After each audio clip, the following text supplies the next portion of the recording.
Welcome everybody to the Watchlist, your virtual TV guide where we review all the new releases across all streaming platforms.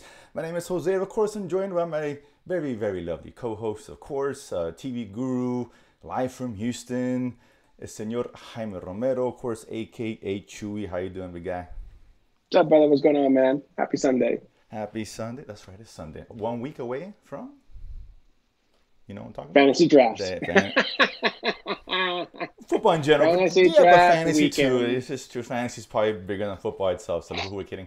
But we're 1 week away, so I'm glad we're doing these shows early on Sunday. So after we're done recording, we can just start watching the games. Very excited about that. Everybody's undefeated for now.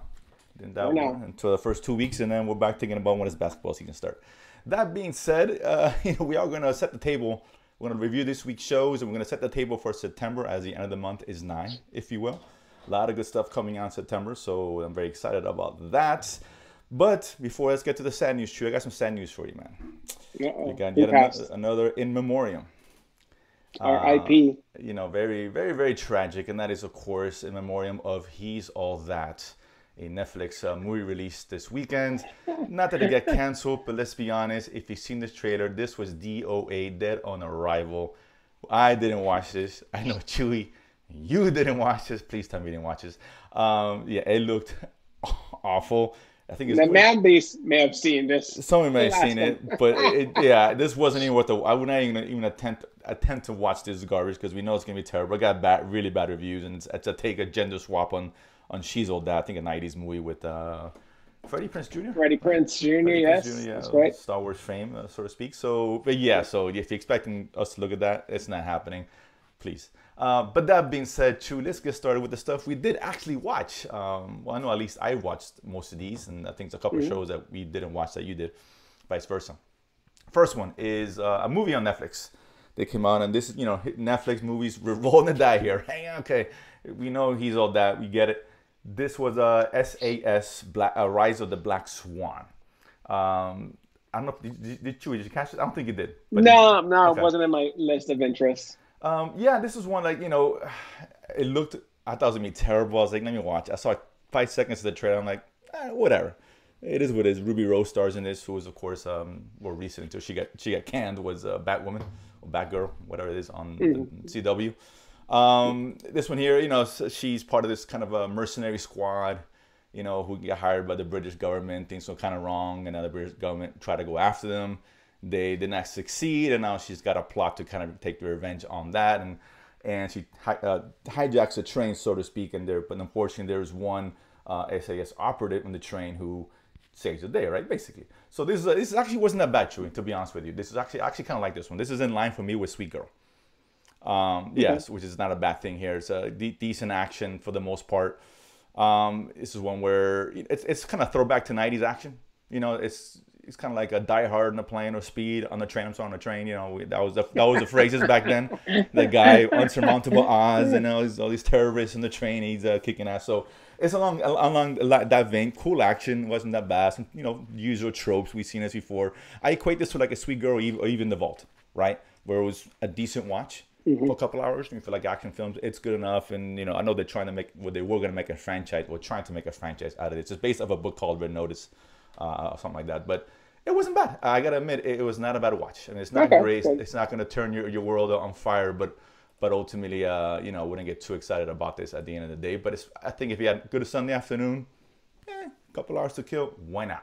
Not a bad watch. The next one here, and I know, and this one I'm pretty sure you did watch, and that was a Netflix film. This was The Witcher, Nightmare of the Wolf, an anime. Yes, an anime show or movie. Sorry, yes, yeah, prequel, a movie, yeah, a prequel to the Witcher series. Right, it ended up being a prequel to exactly. So I'll let you take the lead on this one. What do you think about the, you're tossing your coin at this one, if you will.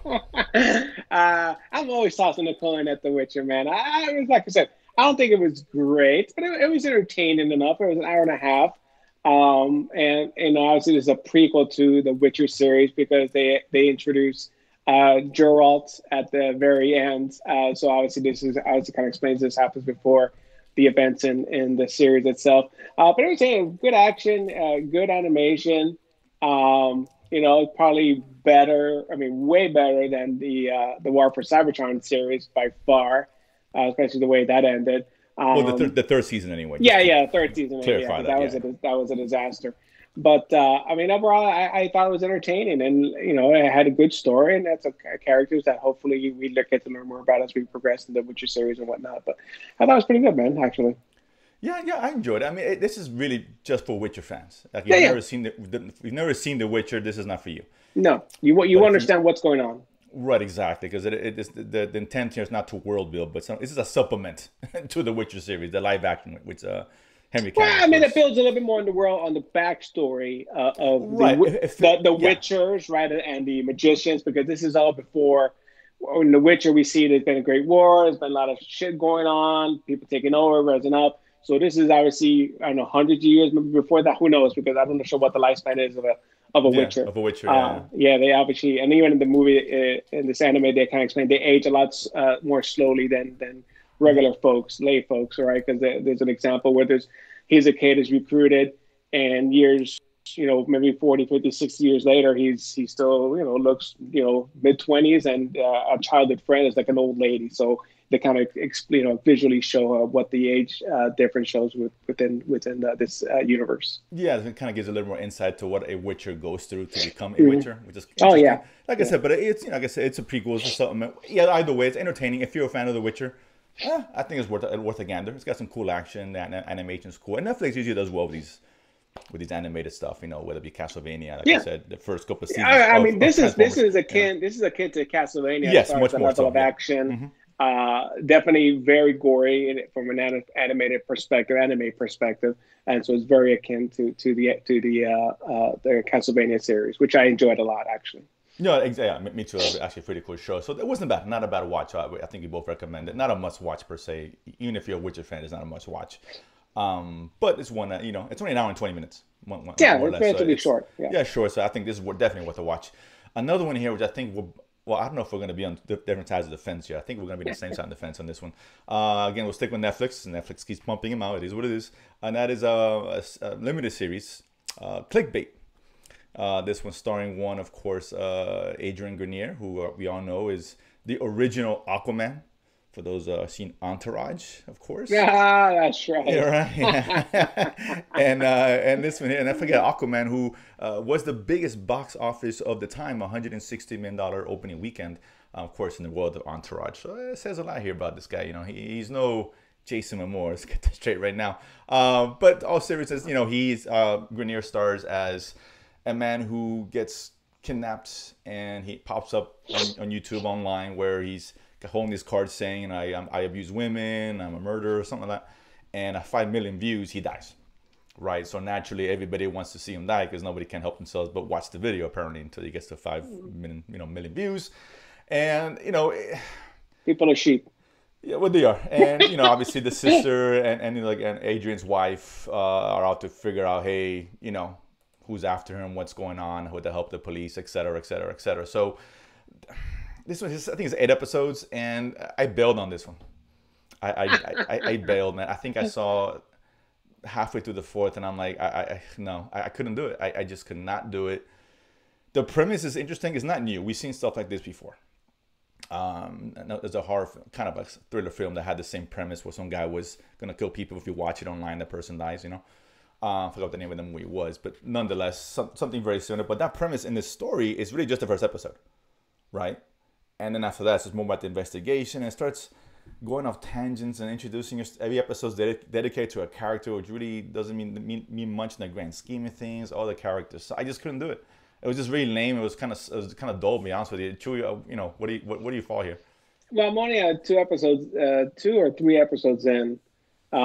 So I haven't gotten to the fourth one where you failed, but I can see where we have all these tangents on you popping up, right? So the first episode is about the husband, right? The guy that was kidnapped. Mm-hmm. The second episode is about the sister, right? And what happened the night before, and then Dale.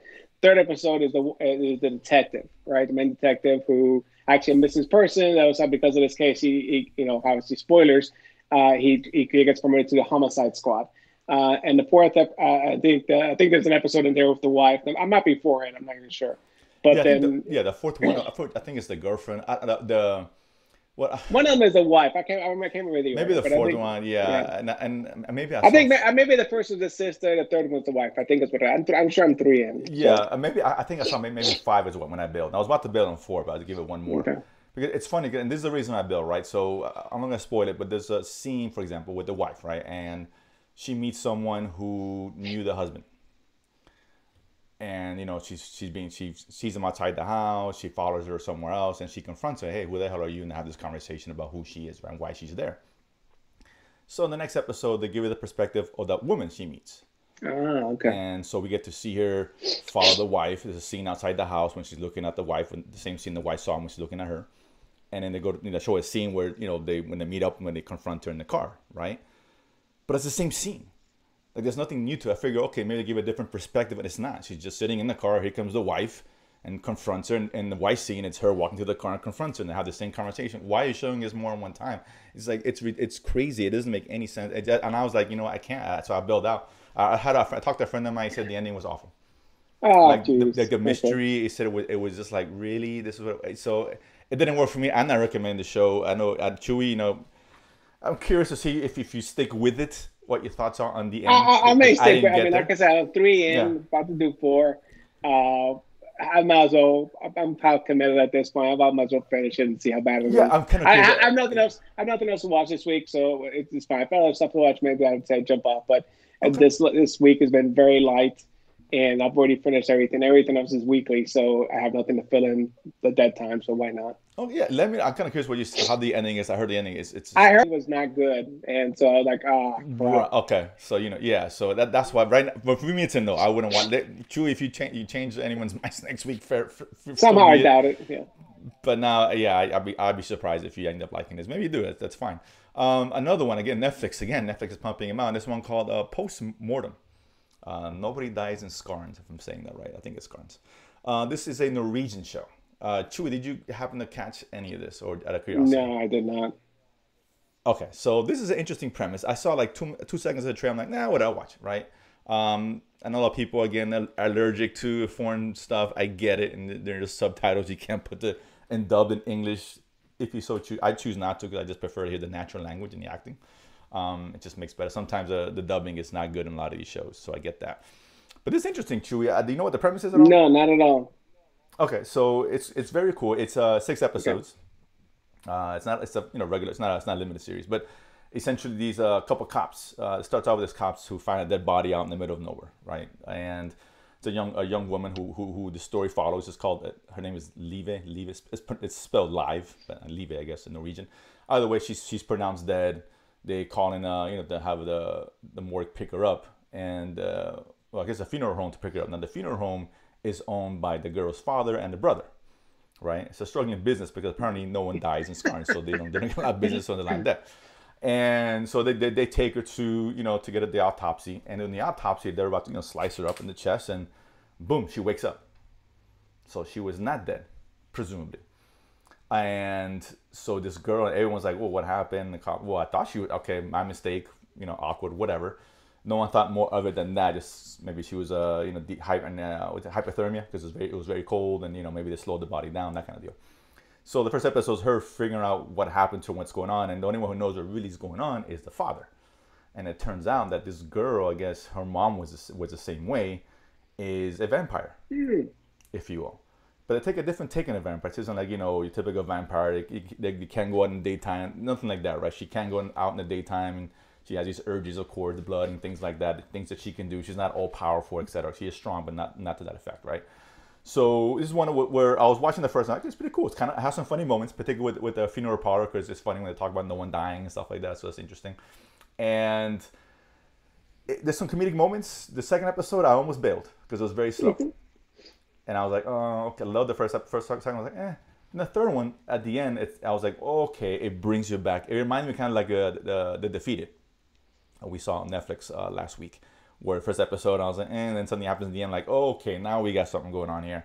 And that third episode, oh, okay, now we got something on here, and it springs forward the show for the last 3 episodes. Very cool, a unique take on the vampire thing, funny moments. I kind of enjoyed it. I think people are gonna like this one, man. I like it. It's something interesting and unique.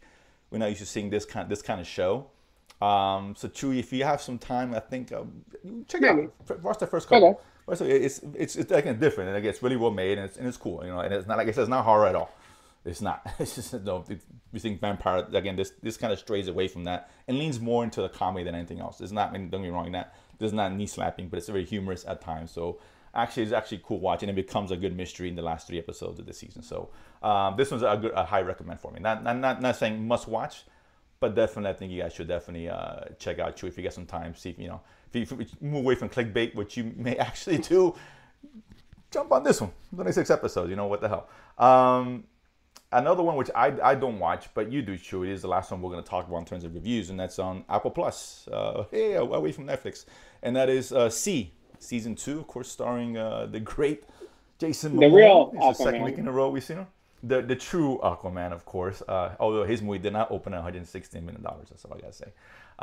Granted, did make $1 billion, but that's neither here nor there. But that being said, here Momoa is not alone here. He brought a guest with him. Of course, that's Dave Bautista, right? Drax himself, who's getting a lot of work these days. So, Chewy, the floor is yours, man. What you think about this one? What season 2 so far? I mean, I've enjoyed the show. I enjoyed season 1. I think you didn't particularly care for it and didn't watch. Yeah, I wasn't a fan.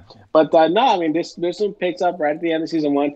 Very bloody, a lot of action. I mean, a lot of hand-to-hand sword fighting. The real kind of sword, okay? No pun intended. But I mean, like I said, it's an interesting premise, right? Where everyone is blind except for a few select individuals that are gaining their sight again, newborns and children and whatnot.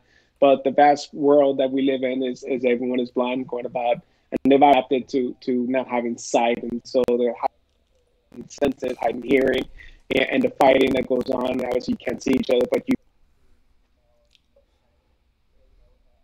individuals are and whatnot. But I mean, there's some moment, great fighting scene, great action scenes, and especially this is just one episode. It's a weekly show, so there's not much to talk about. But we get towards the end of season 1 the face off between Drax and Aquaman. They're facing off already, just like that. He's captured, so they're not fighting yet, but he's captured. So okay. Man, guns blazing on this one. There is a conversation. Okay. I do anticipate a face off. Do you really want to hear, Batista and Momoa go back? Really? Whatever, fine, I guess. Just do what you do best. It's not Drax, man. Okay? It's not Drax's speech, so okay, relax, okay? But no, I enjoy it. I think it's a very entertaining show from Apple.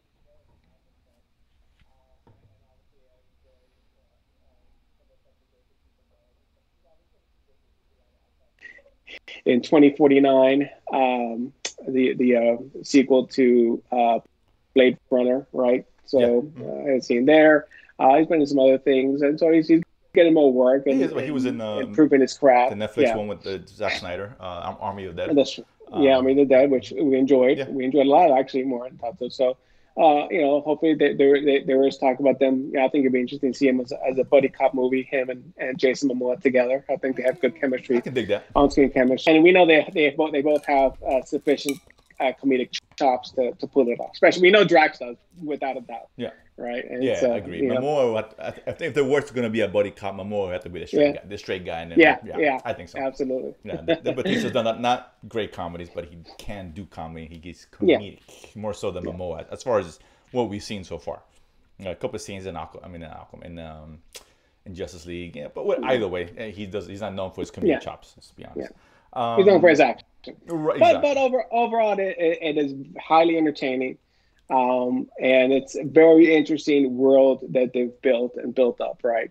Because there's different factions, different areas that they're exploring, and so it kind of and obviously it's just hundreds of years from now, right? Where there's people have lost their sight, and obviously they've adapted to the world as it is. So then at that point, then all of a sudden people are coming back with sight again. So that dynamic that introduced with the children. But like I said, I think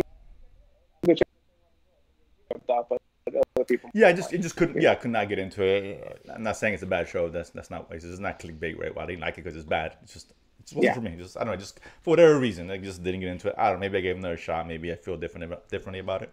Yeah. Perhaps it happens sometimes. Sometimes you just maybe not in the mood. I don't know. But that being said, if it's online with the first season, you guys are the fans of it. So yeah, that's good news for you guys. Yeah. One more. Actually, this is the last one. I didn't get the chance. I really wanted to see it. There's just interesting weekend, so I didn't get a chance to. But was a documentary on Netflix. Who's been killing it with documentaries as of late. And this was a Bob Ross one, of course, the famous artist, back in the day. And I think it's called Happy Accidents, Betrayal, and Greed, the title of it. So it looked very interesting. Chewy, you said you saw it, so the floor is yours. Yeah, I mean, I don't think it's one of the better documentaries because the subject matter, it's fairly dry. I mean, obviously, he's a very interesting person. He's not a character, he's a person. Right. And how he got into painting and developed this persona. And essentially this kind of mini empire, right? Because he's essentially a cultural icon at this point, even Postmortem. I'm good with that, yeah. Right? This is something that started with in the early 80s on PBS television, right? But his voice is so soothing, his mannerism, the way he explained painting to anybody, and I would say he is no Picasso. So let's call it what it is, right? He's not keep both of yours. Everyone relax. Van Gogh here. He's not better than Logan. But I mean, I bring that up because there was a scene where he actually was on Regis film in Captain Lee back in the day. So this is obviously late 80s, early 90s, and Regis is calling him the greatest artist of our time. I'm like. Relax, Regis. Michelangelo, hold his beer, okay? Van Gogh, take this. Relax. We said our generation, so maybe it's true. I don't know. I honestly don't know many artists. It's not my thing in terms of that, but I've heard of a few. But right, I get you. but culturally relevant and significant, absolutely. Oh yeah, no, because I think he brought it to the masses in a way that.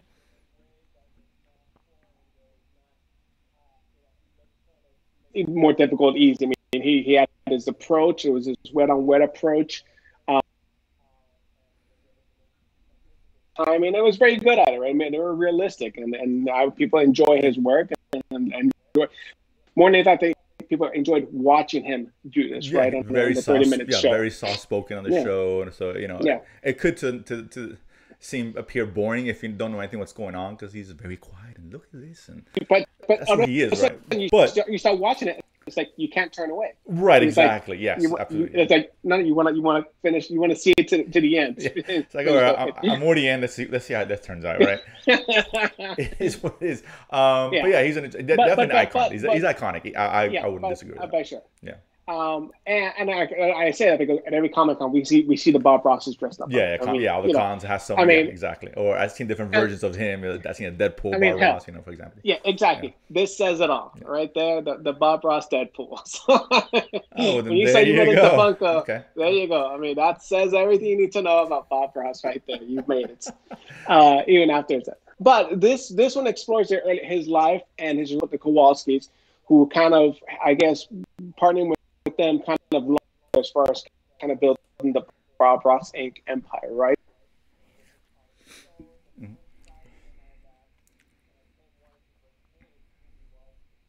Children to his family, right?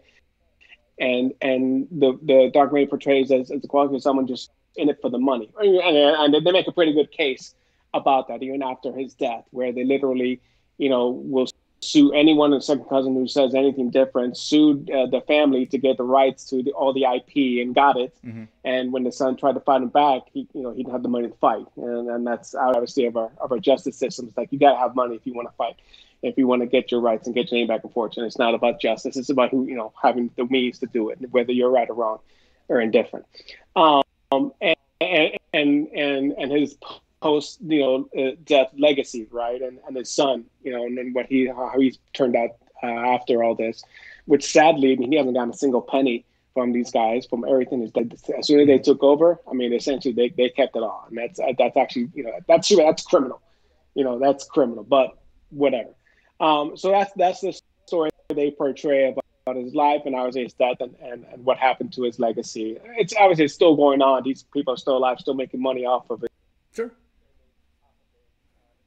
All this, and so they're just getting money for themselves because there's a company in Europe that's merchandising this stuff and selling the original shows to the European market.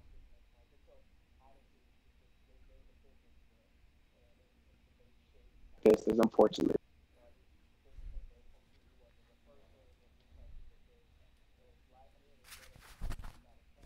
Mhm.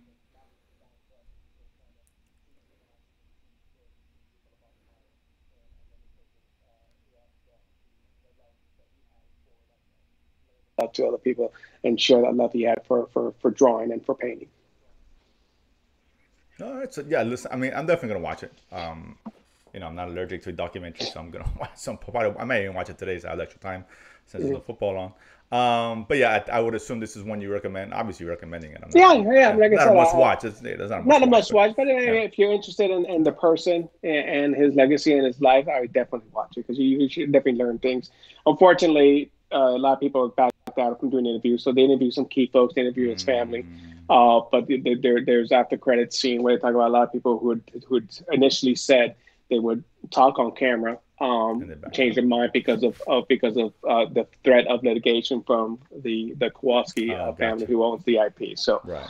and even after actually, I just read on the news that they put out a statement after the release of the movie, kind of disputing some of the facts of the show, but they would not participate. So, say what you want, Yes. think what So, you want. no big surprise there. Yeah. So that would take care of what all this week's releases. That being said, we're normally on this show, but like I said, we are going to set the table. We're here in September, right on the corner. If it's not, is it September already? I don't even know. Maybe no. Just about. Today's the first, actually. No. I'm sorry. No. Wednesday's the first. Wednesday's the first. We're Man. almost there. We're I'm all almost over there. the But place. practically we're in September because nothing Close come enough. out these next 2 days. Right. So that being said, here, so obviously I got your list choice for all the shows, the big shows coming out. I want to start with out of the list you gave me, the top 5 that I think were the big ones on this list, and I try to kind of span the different platforms, different kinds of shows. So that being said, It's a busy month, that's for sure. it's definitely a busy month on here. Let me just adjust it because you're not coming in, right? Sorry about that, folks. But so here are the top 5. So I got, and there's no particular order. We got a show called Sex Education. It's a comedy on Netflix. It's season 3, right? Debuts on the 17th. So you haven't seen this one, this is a show I think me and Troy both agree. We really like the show. I would say borderline love the show. It's so funny. This kind of coming of age, but very raunchy comedy, very smartly written. This is one I think it's easy to catch up because it's only 25-minute episodes, right? It's a 30-minute show, I think. Correct. Right. Very, very amusing show. And really looking forward to season 3. I like how season 2 ended. So this is one, if you guys haven't seen it, look out for this one. Another one, too, I think we're both big fans of this one, although the second season was not quite as good as the first. But there is another season 3 this is for Doom Patrol on HBO Max now, no longer on the DC app, on the 23rd. This show is bonkers. This is as an original, as a comic book show that we have on television. Probably the most original. And it may not be for everybody because it's really bonkers. Bonkers, I don't think describes it adequately. It's wacky. It's wacky. Yeah, it's very wacky. It's crazy. It's unusual. I mean, we have I don't even know how to describe it. Like a place that. The Living Street. Yeah, the Living Street. I mean, I don't know how to describe that. Yeah, it's just a street that's alive, and the street has a name, and things happen in the street, if you will, and characters. It's like I said, it's definitely out there, but it's so entertaining. If you like things that are a little bit different, this isn't you hear Doom Patrol. There's not like an ensemble. This isn't Avengers or the Boys, anything to that effect, right? It's not like it's gonna be these 5 people in this Doom Patrol versus X person, right? It focuses on these individual situations and things. Some things do tie in, but there's not like a team up kind of show, right? This isn't Titans, right? That's what Titans is. So, but it's bonkers. I quit to something like Suicide Squad where it's just out there. It's bonkers, right? Either you're gonna like it, you're into that, or you're not. But I enjoy it. I think Chewy, you enjoy it a lot as well. So I'm looking forward to this one. We'll talk about that in depth when it comes out.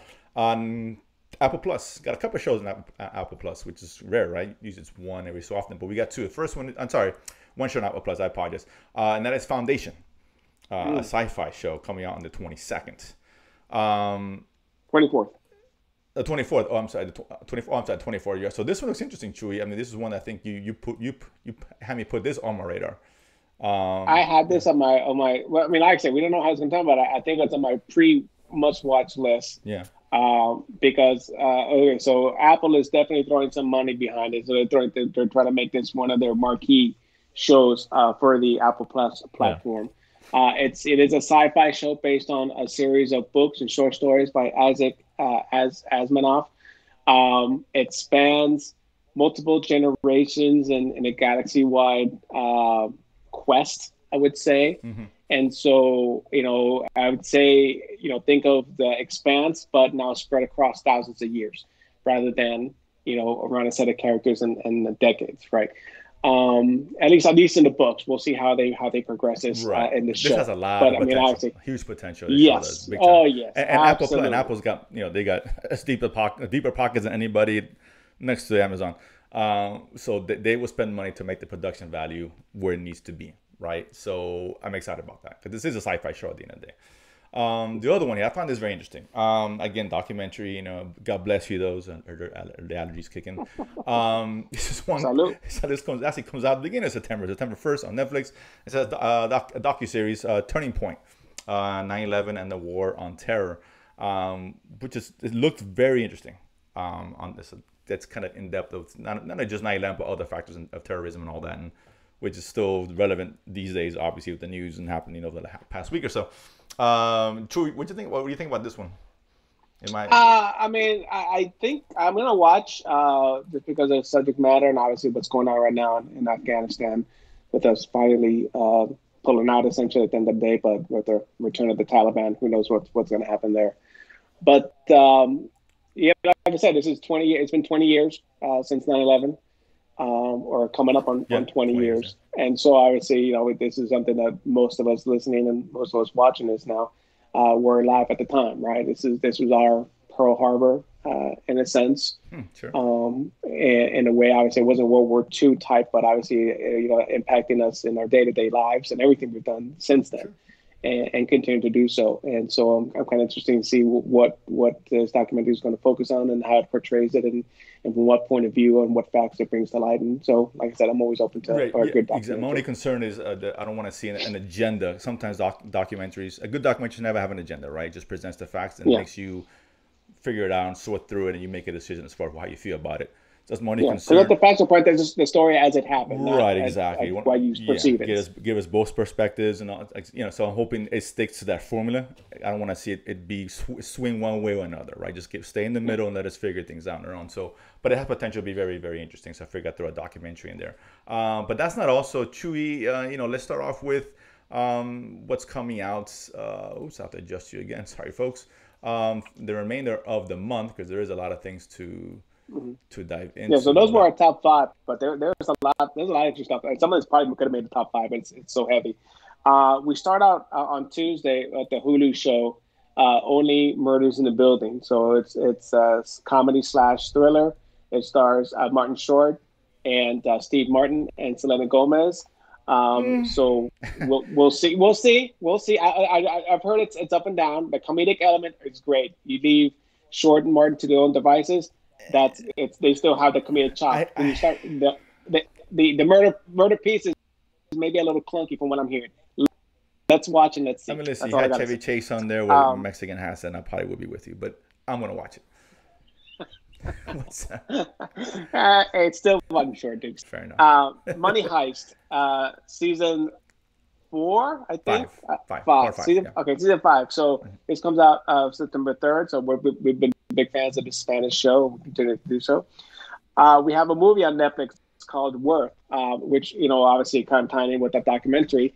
This is about the lawsuits post 9/11 and everyone who sued everyone, and I guess it stars Steve Carell as one of the litigation lawyers. But it revolves around, kind of asking the question, what is a life worth, monetarily in this instance? Yeah. When you lose someone before their time because of terrorist or other actions, how do you whittle their life down to a number? What is the right number? And this was great. And there's no easy answer. No, I'm sorry. It has Michael Keaton, who I adore. Batman. I love everything he does. And Stanley. I'm sorry, it's Michael Keaton. Did I say Steve Carell? Oh, you just said Steve Carell. Yeah, you're right. It's Michael Keaton. Okay, Michael Keaton. Sorry. Okay. And Stanley Tucci, who's always great. He's one of those guys from those things. And I know that guy. He's not a household name. He's not Michael Keaton, but he's very good at what he does. when he's in Hey something. Yeah. man, Devil Wears Prada. There was Prada. Gotta admit, I did enjoy that film. I hate to say it, but I There did. you go. It is. With It is Aquaman what it is. also. It is what it is. I call it like I see Anyway, it. yeah. What's next on the block here? Anyway, on FX on the 7th, the weekly show Impeachment. This is about the Bill Clinton impeachment and all those shenanigans. So it might be interesting to kind of see a deep dive into actually what happened at that time. Again, it's a dramatization, but if you're a fan of OJ versus the show on FX that had the OJ trial and it was a dramatization, I enjoyed it very much with Cuba Gooding Jr. You might enjoy this as well, and the FX does good with their series. Sure. We got a movie, Kate, on the 10th on Netflix, and Roll that the stars. die. Yeah, roll the die. That stars from oh god, It's a Mary, she's been in Mary so many Elizabeth things. Mary Mary, Elizabeth yeah, Winstead yeah, and yeah. the She's been great in Woody Harrelson. I Fargo. love Woody Harrelson. Yeah, she's been in Hmm? Fargo. She's been in the movie with the Birds of Birds of Prey Prey. Hmm. movie. I mean, yeah, I mean, she's been in Die Hard. Sorry, so many That's different good and things. bad. Depends. Yeah, yeah. But anyway, let's see. Now, here's one show I'm definitely looking forward to. It's based on a graphic novel, aka comic, Why the Last Man. Comes out on FX on Hulu on the 13th. So this is again another comic property that highly critically acclaimed. And so let's see how the show turns out. But the premise is very, very It interesting. is one I'm actually looking forward to. This could have been a top five Yeah. potentially. Mm-hmm. Potentially. Absolutely. We got a movie on HBO, Cry Macho, with Clint Eastwood. So back to his Western roots. Yeah, I mean, So this let's see guy, if he's that's like any good. 109 years old. I lost count, but He's got to be. He's got to no, be. he's not. He's 92, 93. But dude, kudos to him, dude. I mean, he's Mm-hmm. directing is not easy, and to be that old and do what he does, hey man, I'll watch it just for that. I'll support him. I mean, Absolutely. he has a history of good filmmaking. Let's be honest. But yeah, so looking Uh, forward to that. on the 22nd, we have a Spanish international Netflix show called Jaguar, which is based in the 60s. And this is basically Nazis, I'm sorry, Jews who escaped to Spain. And obviously in the 60s, now they're tracking down Nazis that have obviously left Germany and gone to other places. So this is maybe more of a dramatization of that one Amazon show that we enjoy with Al Pacino. Yeah, the Hunters, That Hunters. was that, yeah, Hunters. That was actually based in New York in the 70s. So this is 60s in Spain. So like I said, good subject matter, and we love international shows, especially Spanish ones. Last season of Dear White People dropping on the 23rd. If you're a fan of that show, I am. It's a social satire, but it's very relevant, very interesting. Yeah. We have a docu series, Love on the Spectrum, season 2 on the 23rd. I enjoyed season 1 because obviously I have a son who falls on the spectrum, and so it's personally relevant. But season 1 was enjoyable and introduced to characters who are on the spectrum and trying to find love, essentially, right? And So it's not easy for a layperson. It's a whole lot harder for someone who's autistic or right, has yeah. Asperger's. It's So actually a very very sweet show. It really is. It tugs at yes, the yes, heartstrings. Even yes. if you don't have anybody, don't anybody who's on the spectrum. It's actually very interesting to watch because you're right. It's a good point, Chewy. It's hard for us to go in the dating world, etc. Imagine someone who's on the spectrum Hmm. where things are just different, right, socially. So very Yes, fascinating. I did really really absolutely. enjoy this one. Absolutely. We have surprisingly, I didn't realize this was coming I back for a did fourth and not final either. season. Goliath on Amazon Prime. I thought this show was canceled after season 3 because season 3 was not very good, at least story wise. But Right. The first two we seasons are really like cool, Billy Bob Thornton. dude. Of course, We love the I love me some character. Bad Santa. Yeah, and so this is season 4. Okay, at least they have a chance to bring it to closure. So I'll watch. It's Yeah, I on like Amazon this one. Prime Yeah, on the 24th. for those unfamiliar with the show. It's actually the first two seasons are really good. He's an attorney, former great Hmm. attorney. Now he's kind of a drunk has been, but he's kind of forced back in, for a couple of cases that came up. So and it's funny and I'm like you're right. Billy Bob's fantastic. He's always good. He's really great in the show. Even season 3, he was good, but yeah, that season was kind of a letdown overall. So Yeah, hopefully. yeah, yeah. So now he starts how you finish, so they can end it well. Good for. And then you're right. When I was on the list, I'm like Goliath. I had no idea this was coming back. So Yeah, yeah, I had no so idea. yeah, I thought it was yeah. over. So looking forward to that. So yeah, And the last show for this month, Midnight Mass. So I'm not sure if this is a limited series, but it's got some horror elements around it. So it looks fairly interesting, and so I might check it out. But Yeah. that kind of runs out September Yeah, as far as that new one on stuff Netflix. dropping. So yeah, so and there's always gonna be other stuff in there that always pop up. You know, while we're watching other movies pop up. I don't know where on Netflix, and we're gamblers by nature, so let's roll the die and see what happens. Right? We're gonna get Beckett. We're gonna get involved. It is what it is, and every so often we get like a Irishman or something, whatever. But that being said, so yeah, so that's for September all set up. And don't forget, football starts, and there's plenty to watch on Thursdays, Mondays, Sundays. College football for your fan on Saturday. So Fridays, whatever. Right, and then all the shows we'll be talking about, we'll bring to you as far as our thoughts on those, what you should be watching. That being said, Chewy, thanks again as always. Don't forget, I do a lot of movie reviews on here. We got another show, Nerdsplaining, with comic Eric De Silva. And we're actually debuting a new show. The title's, a working title, almost got it though, on this Wednesday. We'll have a little bit of fun with the original co-host of what we were branded before, the Real Mentors podcast. This will be the first time me, Chewy, the Man Beast, and the Spaniard will be all together again in the show, which has been a couple years since that's happened. So I'm very excited about that one. We're gonna have some fun on that one, so watch out for that coming up on Wednesday, probably Thursday morning. So that being said, of course, guys, I appreciate it. Subscribe below, like the videos, and we'll see you guys next time. Peace.